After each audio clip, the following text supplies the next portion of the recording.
بسم الله الرحمن الرحيم نحمده ونصلي على رسوله الكريم أما بعد فقد قال الله تعالى أعوذ بالله من الشيطان الرجيم بسم الله الرحمن الرحيم إنا أنزلناه في ليلة القدر وما أدراك ما ليلة القدر ليلة القدر خير من 1000 شهر تنزل الملائكة والروح فيها بإذن ربهم من كل أمر سلام هي حتى مطلع الفجر صدق الله العظيم. Prezados irmãos e irmãs deste mundo fora, estamos hoje na noite 27 de Ramadã.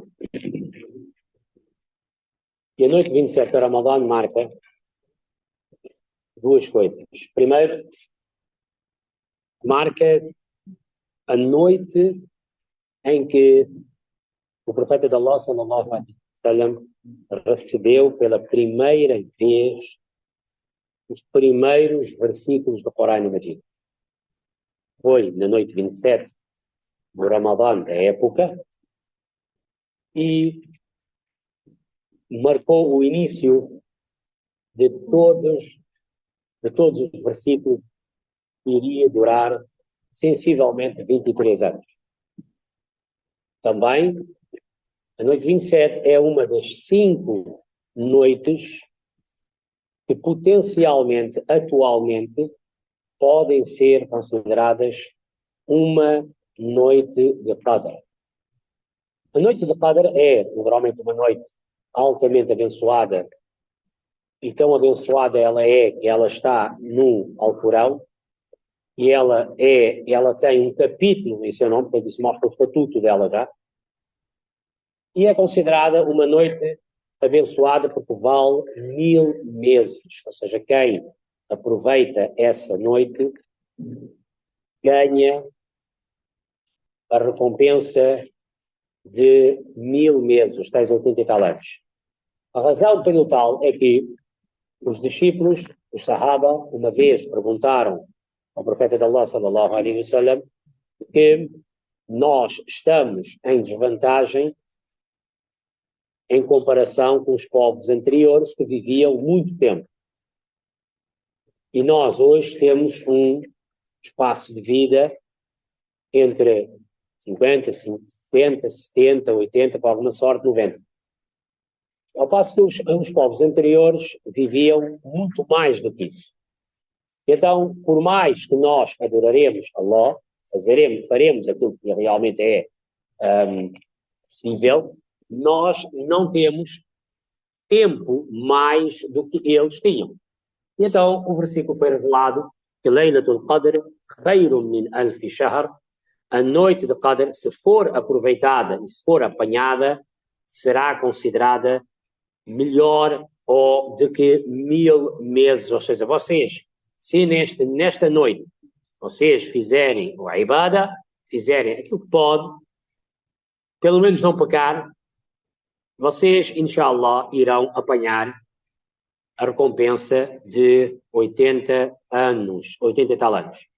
Agora, o que é que acontece nesta noite? Tanazzalu al-malaikatu war-ruhu fiha. É uma noite de tal maneira abençoada que os anjos e o próprio Jibril Amin, Gabriel, desce também. A razão pela qual é que eles, nesta noite, é informado aos anjos as tarefas que eles têm que fazer durante este próximo ano. Ou seja, desta noite de Qadr até à próxima noite de Qadr, tudo que vai realmente que vai acontecer, as tarefas são entregues aos anjos. Imagina, os anjos da chuva vão receber informação de quando é que vai chover, quando é que não vai chover, os anjos também da terra farão a mesma coisa, enfim. Todos os anjos que têm uma série de tarefas na manutenção do mundo e do universo em geral recebem informação. É lógico que aqui há informação altamente classificada e altamente preciosa, porque também o anjo da morte e o seu grupo irá saber quem é que realmente irá morrer ou não morrer, e por essa razão, naquela altura, os génios, os jinnatos, subiam nessas noites à procura de informação e de conversa entre eles. Por essa razão, vocês vão reparar que nesta noite de Qadr costuma haver muito uma espécie de estrelas cadentes que são visíveis também no céu, porque é uma forma de eles serem afastados de lá. E agora, com a entrada de Gabriel, de Ibrahim Amin, mais difícil fica para os jinnates, para os génios, saberem ou terem informações, e depois eles iam dizer à astrologia, aos astrólogos e tudo, e aquilo era um grande negócio. Então, isso tudo acabou. Isso tudo acabou com a chegada do profeta de Allah, sallallahu alaihi wasallam. Porque a chegada do profeta de Allah, sallallahu alaihi wasallam, é o primeiro sinal da Qiyamah. Ou seja, acabou uma etapa, começou uma nova. O nascimento dele e era aceite por todos como o fim de uma etapa e o início da última etapa. E vocês vão reparar, quando lemos os livros de história, que na noite em que o Nabi Pak sallallahu alaihi wasallam nasceu, houve uma série de coisas estranhas que aconteceram no céu. Uma série de estrelas, alinhamentos, astros. Era uma noite muito difícil e uma noite muito diferente. Por essa razão, já naquela época, muita gente andava à procura de quem é este rapaz. Os judeus estavam convencidos que eram deles, outros estavam convencidos que era deles, os cristãos estavam convencidos também que eram deles, e por essa razão houve muita procura de quem é que nasceu efetivamente nessa noite. E isto também, parece que não, mas foi um método de segurança que até ao dia de hoje, historicamente falando, ninguém sabe quando é que Rasulullah sallallahu alaihi wasallam nasceu. Ninguém sabe. Nós dizemos 12 de Rabiul, não é? Porque ficou famoso. A data ficou famosa. Houve muita gente que disse, atenção, naquela altura não havia calendário. Quem é que sabia qual era o mês que estava a andar? Eles sabiam o mês, não sabiam os dias. Não havia calendário. E o calendário deles era tudo aquilo. Hoje é abril, amanhã, para o próximo mês, fica logo dezembro. Já está no fica logo dezembro. E depois o próximo mês, está muito calor, agosto. Era assim que eles trabalhavam. Ok? E então, até aos dias de hoje não se sabe. Há quem diga 9, há quem diga 10, há quem diga 11, há quem diga 12, há quem diga 13. Mas se formos ver bem, não saber a data foi muito bom. Porquê? Segurança. Porque muita gente andava no globo e viu o céu. O céu abriu para todos. Não, o céu é para todos. A lua é para todos. E quando eles viram que algo não está, quer dizer, há aqui uma série de sinais, os mesmos sinais que eles vinham e que vinham nos seus livros sobre outros mensageiros, eles perceberam que este homem nasceu, este bebê nasceu, então foram à procura. E todo mundo queria ter acesso a essa criança, por quê? Money, prestígio, fama, vamos ter acesso a este miúdo. Esse miúdo vai ser um rapaz vai ter muita informação. Quanto mais informação, mais. E é por essa razão que os judeus já andavam ali à volta, os Nassara também andavam à volta, todo o mundo andava a tentar saber, houve realmente muitos monges cristãos que viviam em Najran. Najran é uma província ali perto, que já começavam a olhar, peraí, será que foram os judeus? Será que foi uma família? E então eles iam à casa de todos, de tentar saber realmente, será que há uma criança nasceu hoje, e quem é? E será que... Todos estavam à procura. Não é ao calhas, se vocês forem ver, não é ao calhas que Abdul Muttalib enviou o profeta de Allah, sallallahu alaihi wasallam, alguns dias depois de ele nascer, mandou para fora. Isto não foi ao calhas. Mandou para fora, Banu Salama, para Taif. Convive com Daya Halima. Daya Halima até nem queria... Daya Halima é o nome da ama. A ama chamava-se Halima. Essa senhora Halima até disse, vocês não têm dinheiro. Abdul Muttalib tinha prestígio, mas não tinha dinheiro. Não era uma família de dinheiro. E Abdul Muttalib disse, leva, este rapaz é muito bom, tu leva lá, eu já vi muita coisa deste miúdo, porque ele viu o sonho de Nabi Pak sallallahu alaihi wasallam e tal, e tal. E por isso é que ela levou ele, e depois é que ela, quando conta na sua memória, ela diz, é incrível, foi a melhor coisa da minha vida, porque eu sentei num cavalo, num animal, com ele, de repente o animal começou a disparar. Ou seja, o animal ganhou uma vida. Só porque Nabi Pak sallallahu alaihi wasallam. Isto mostra que a baraka das pessoas existe. O homem tem energia. Se o homem tem boa energia, boas coisas vão acontecer. Se tem má energia, más coisas vão acontecer.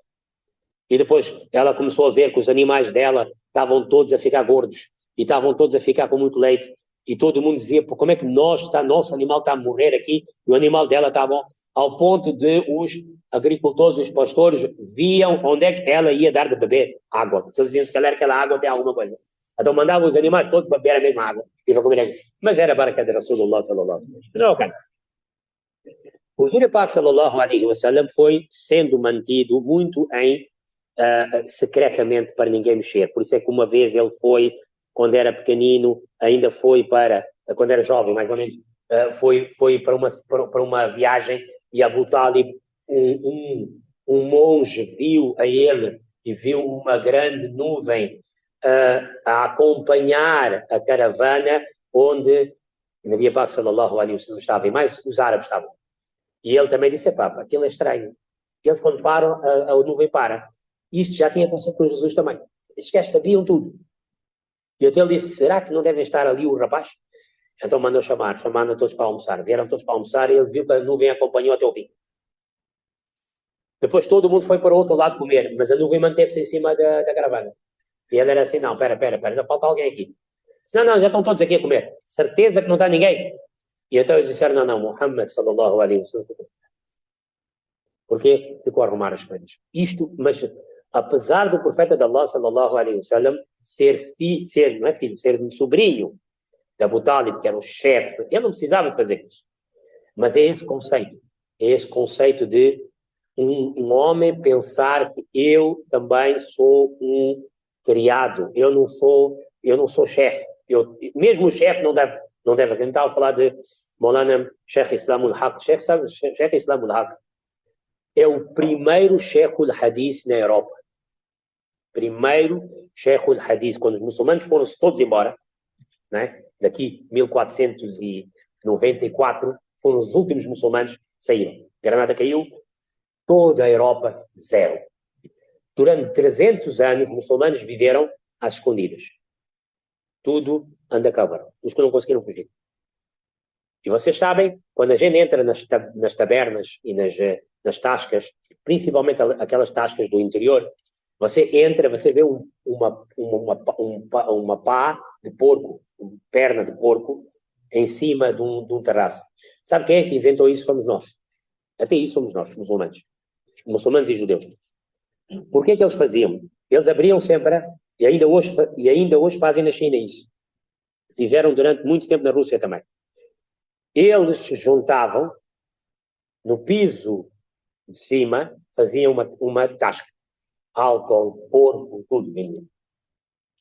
Embaixo, mesquita e madeira em baixo. Porquê? Mas lá em cima metiam álcool, porco, vendiam tudo. Porquê? Para ninguém desconfiar. Por isso vocês vão reparar, mesmo nós aqui, na Casa do Alentejo, é um bocadinho parecido.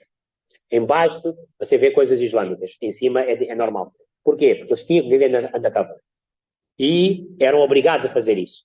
Então quando chegava o fiscal e via porco ali, eles punham o porco mesmo à frente.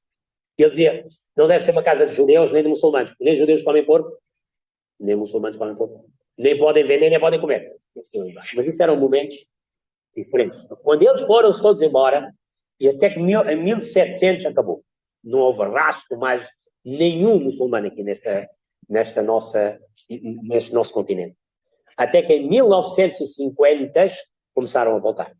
O pessoal da Índia, Malawi, nossa malta também, Moçambique, começámos a devagarinho entrar aqui dentro deste continente. E depois fez-se o primeiro Darul Bari, 1973. E depois, de repente, devagarinho, mais gente começou a entrar, né? Até que, finalmente, os primeiros alunos, em mais ou menos nos anos 70, começaram a formar, e quando realmente chegaram ao último ano, para quem quer ser Maulana, ele precisa de um Sheikh al-Hadith. Sheikh al-Hadith é um expert na área da Hadith, que ensina o Hadith a eles. Este Sheikh, Maulana Islam al-Aqsa, foi o primeiro Sheikh al-Hadith em toda a Europa. Antes, desde 1496, né, quando os muçulmanos saíram, nunca mais foi para lá.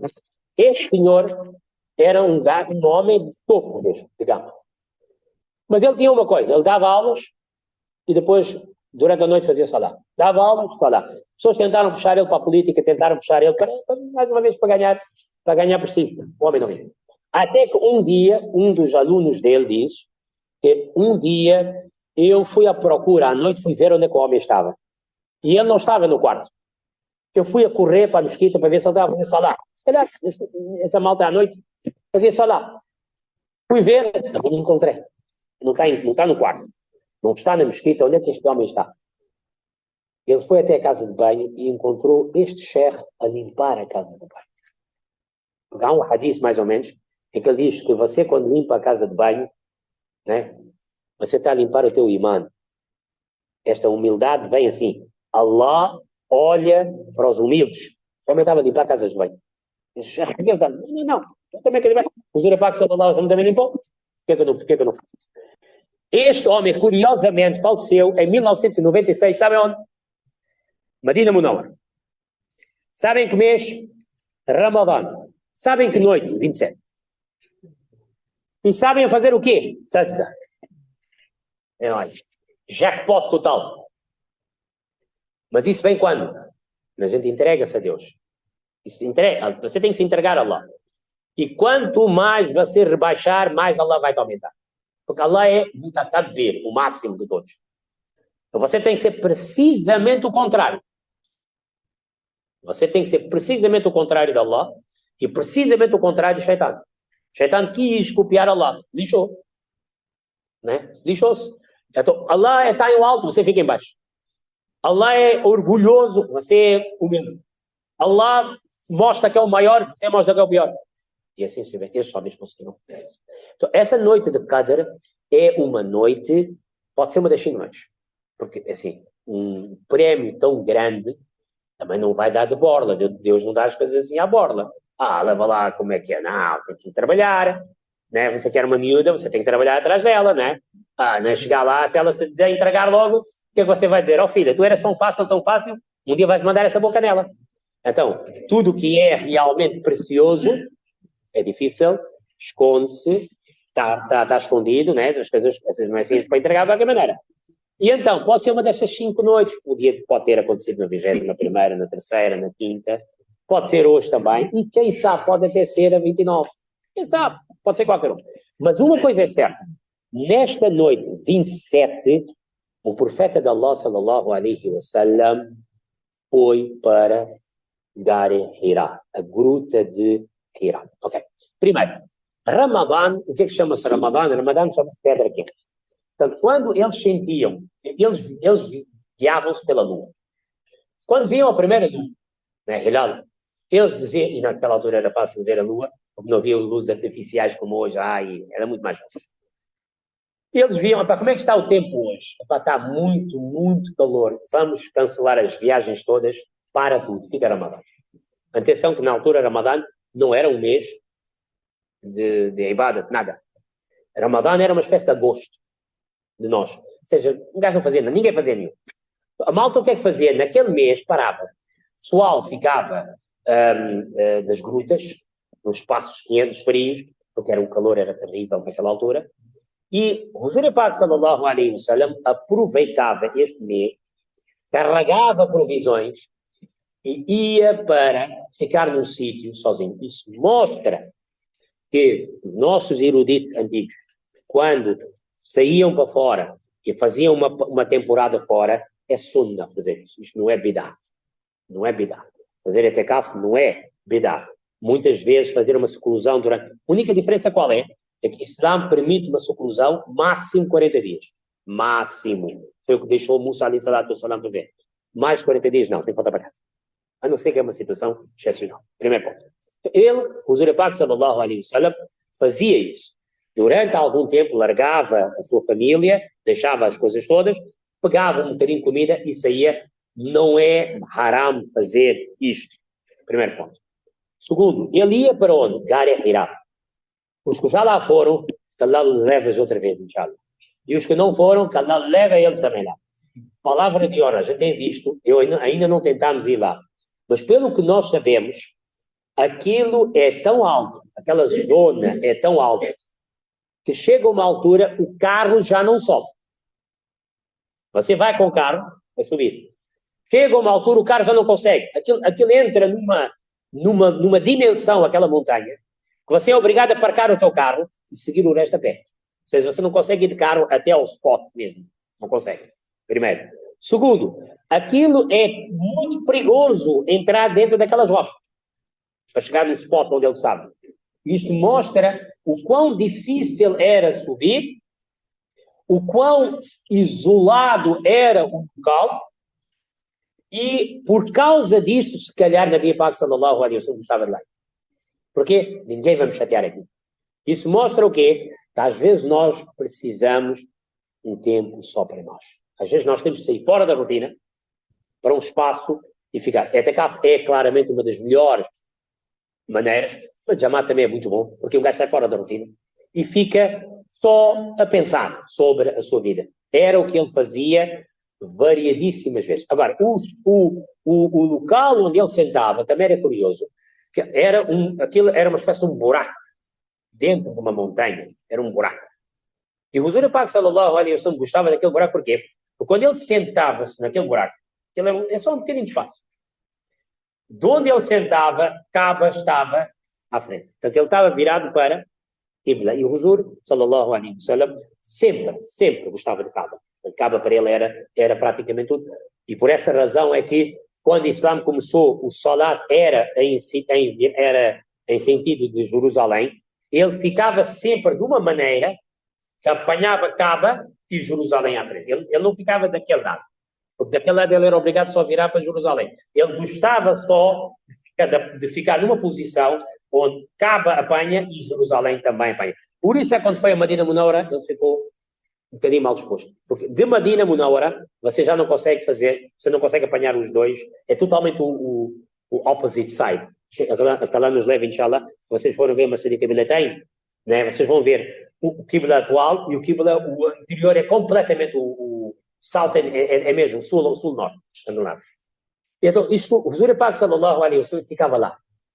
E, de acordo com os riwayat narrativas, mostram que ele viu realmente uma série de coisas antes também. Ou seja, ele teve realmente sonhos antes também, onde também viu Jibreel Amin, viu uma série de coisas. Allah mostrou antes, fez uma espécie de um trailer antes nos sonhos, para ele ver, para não ficar tão assustado quando viesse efetivamente o verdadeiro dia. Mesmo assim, no verdadeiro dia, quando Jibreel aparece, e nesta vez, na primeira vez, Jibreel apareceu no seu formato original. Portanto, aquilo é terrivelmente assustador. Tão assustador, que ele fugiu para casa e pediu para a esposa, de uma certa maneira, tapá-lo. Né?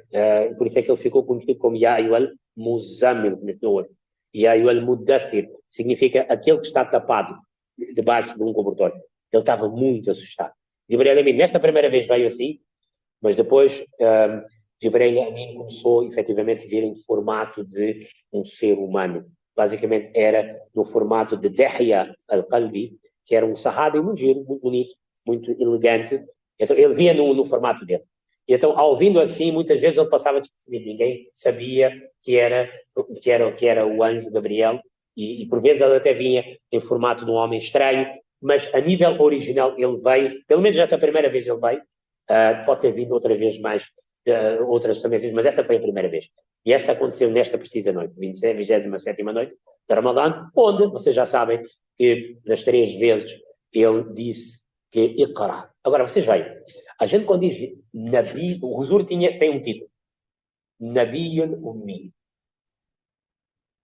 Eu vos contei a história de Dajjal, que ele está numa ilha deserta, né? Eu vos contei, porque também Medari tinha dito que uma vez eu fui e cheguei a uma ilha e lá ele encontrou uma besta. E há quem diga que ele encontrou uma mulher com cabelos longos, mas assustadora mesmo. E o nome dessa pessoa era Jassasa. Jassasa significa espia, spy. E há quem diga que foi um animal, mesmo uma espécie de uma besta. E esta besta levou lá para dentro e depois o gajo fez uma série de perguntas e tal. E na segunda-feira, inshallah, eu vou falar sobre isso, inshallah. E numa das perguntas, e depois eles encontraram um gigante acorrentado, né? E eles ficaram todo peludo. E os gajos disseram, fogo, quem é esse gajo aqui? Eles estavam cheios da medo. E ele fez uma série de perguntas. Aquela fonte já acabou, isto já acabou, isto já acabou. Começou a fazer perguntas. E no fim ele também disse, o Nabi al-Ummi já veio à Terra. Então, o Huzur Pak sallallahu alaihi wasallam tinha esse título, An-Nabi al-Ummi. Okay. O que é al-Ummi? Linguisticamente, Ummi significa analfabeto. Ok? Mas isso não é uma palavra que se diz ao profeta de Allah sallallahu alaihi wasallam. O que é que Ummi, tecnicamente, o que é que significa? Ummi é aquela pessoa que nunca teve um professor. Repara, tudo que nós sabemos, nós temos um professor. E a gente liga ao nosso professor. Sempre quando a gente diz, estás com quem? Onde é que estás? Quem é o teu professor? Então lá. Então este é o meu professor. Uma vez eu fui ao Paquistão é. Então eu fui para um mercado de livros. Agora vocês sabem, o Paquistão aquilo é buffet de tudo. Há de tudo. Há todo tipo de molanas, há todo tipo. Eu fui a uma loja e o gajo olhou assim para mim, assim, o que é que você quer? Isso é para que é um livro. Qual livro você quer? Vai, é um livro de árabe e tal. É? Mas por que queres isso? Eu dou aulas e tal. E o gajo, quem é teu professor? Foi logo assim. E eu disse assim, o professor é Sheikh Yusuf Mutala Rahimahumullah. Aliás, nossa porta também tem um nome lá. Bastou eu dizer isso, e ele diz uma coisa, normalmente no Paquistão, se alguém gosta de ti, vai dizer uma coisa. Chai Leo. Traz chá. Traz chá, o que é que significa? Eu já sei quem você é, certo? Tu és nosso. Aí já abriu. Eu disse, teu professor, muitos livros dele, nós fazemos printing, nós realmente fazemos isso. Senta aqui já, embalagem, e tudo. E foi tudo. Não é? Até deu-me um livro tão barato que eu tinha vergonha de pedir desconto. Tão barato que aquilo era. Aquilo era menos de €1. Né? E ele sempre, discount tem cartão, qual é o desconto que eu vou pegar? Então o que é que isso mostra? Que a gente está sempre ligado a alguém. O professor de Nabi Pak sallallahu alaihi wasallam foi só um, Allah. Acabou. O Huzur Pak sallallahu alaihi wasallam não teve professor nenhum. Gabriel não era professor. Jibrail Amin, teacher nem tá. Não era professor. Era mensageiro. Estava a dar informação. Ele pegou, entregou. O mensageiro é isso mesmo, não faz mais nada. O mensageiro não vai lá para ensinar coisíssima nenhuma. O Huzur Pak sallallahu alaihi wasallam, tudo o que sabia foi Allah. E é o único homem que teve isso. De resto, todos nós precisamos sempre de alguém, de um professor para nos ensinar. Nabi Pak sallallahu. Por isso é que ele é conhecido como An-Nabi al-Ummi. Ou seja, aquele profeta que não teve professor. Nenhum professor, porque o professor sempre é superior, naturalmente. E ninguém é superior a Huzur Pak sallallahu alaihi wasallam. Isso é nosso aqida, é nossa crença. Que para nós, depois de Allah, é o profeta de Allah sallallahu alaihi wasallam. Isso é nosso aqida. E é uma aqida que faz parte do imã nosso. Ninguém, se alguém disser que na'uzubillah, summa na'uzubillah, acima dele houve alguém, sai fora. Sai fora disso não. Fora mesmo. Imã se vai. Porque ele é Nabil Ummi, o profeta que não precisou de professor nenhum. Tudo, Allah metia tudo dentro dele e a partir daí ele efetivamente falava. Esta noite marcou o início dessa evolução. A vida dele naturalmente é imensa atrás. Depois do que vai acontecer nos 23 anos também é imenso. Ou seja, naturalmente todos nós devemos ler o livro de Sheikh Aminuddin em português, para sabermos o que é que se passou antes desta época e depois desta época. Todos nós devemos também no nosso canal do YouTube também está lá toda a história em português. Devemos realmente beber o máximo de informação possível para que realmente nós conhecemos melhor a vida de Nabi Pak sallallahu alaihi wasallam, porque se nós, para entrarmos no Jannah, a única maneira que a gente tem é segurar alguém, que segura alguém, que no fim vai buscar até Nabi Pak sallallahu alaihi wasallam. Esta corda, se a gente não tiver essa corda, meus amigos, a gente não chega lá. Não chegamos lá. A nossa única maneira de chegar para Jannah é através de Nabi Pak sallallahu alaihi wasallam. E a única maneira de chegar até Huzur é seguir Sahaba. Para chegar a Sahaba, está bem, até o nosso último professor aqui. Só com esta linha toda é que nós conseguiremos lá chegar. Sozinhos com as nossas ações, não é possível lá chegar. As orações que nós estamos a fazer, duás, tudo que a gente está a fazer, Allah aceita.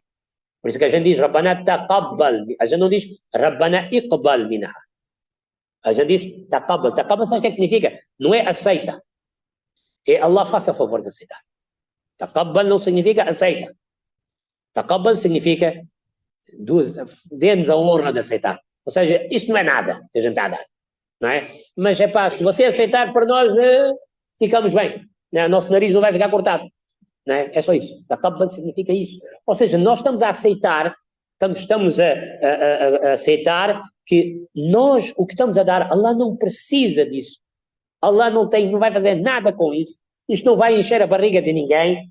Isso que nós estamos a fazer porque o Corão Majid mandou, porque o profeta de Allah, sallallahu alaihi wasallam, fez, e através dessas ações possamos estar ligados a eles e com isso chegar, Allah aceita as nossas orações, os nossos jejuns, os nossos salatos, as nossas leituras do Corão Majid, todos que realmente já fizeram leituras do Corão Majid, que Allah os aceita a todos e que realmente faça isso para nós e para eles e para todos que vierem, os que já foram, os que estão cá, os que vão, os que virão no futuro, seja uma fonte de salvação. Akhir da'wana alhamdulillahi rabbil alamin.